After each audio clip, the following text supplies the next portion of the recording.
Le coup d'envoi a été donné le 9 janvier 2023.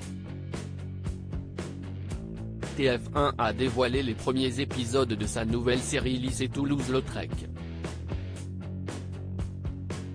Une fiction qui raconte l'histoire de lycéens qui évoluent dans un établissement où se mêlent adolescents valides et d'autres en situation de handicap.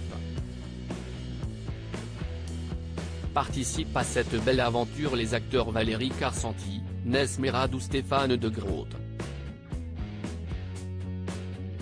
Le fils d'une grande actrice, qui a rejoint les Étoiles en 2013, fait aussi partie du casting. Ce lundi 16 janvier, la première chaîne diffuse de nouveaux épisodes de la série. L'occasion d'assister au rapprochement entre Victoire, Chine Thibault, et Jules, Abraham Wapley, le fils du proviseur M. Feuillat, Stéphane de Groot.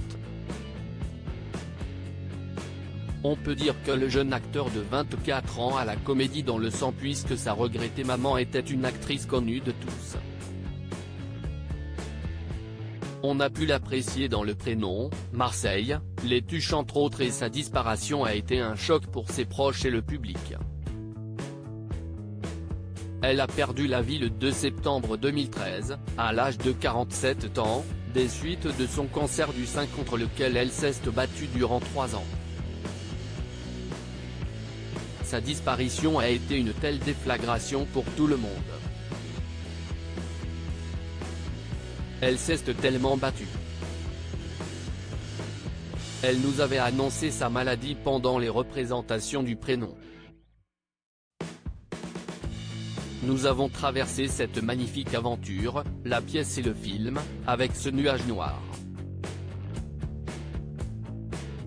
Mais malheureusement, le cancer dont elle était atteinte était d'une violence inouïe, impitoyable, s'était tristement souvenu Patrick Bruel au cours d'une interview pour Téléstar, un mois après sa mort.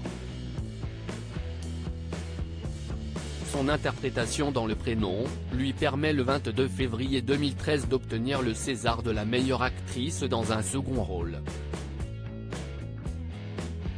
Valérie Benguigui a notamment laissé derrière elle son mari Éric Wapley, qu'elle a rencontré lorsqu'il était au cours Florent, il est aussi acteur, et leurs fils César et Abraham donc.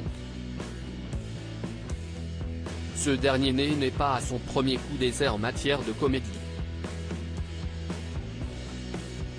Il a en effet déjà eu plusieurs expériences au cinéma ou à la télévision.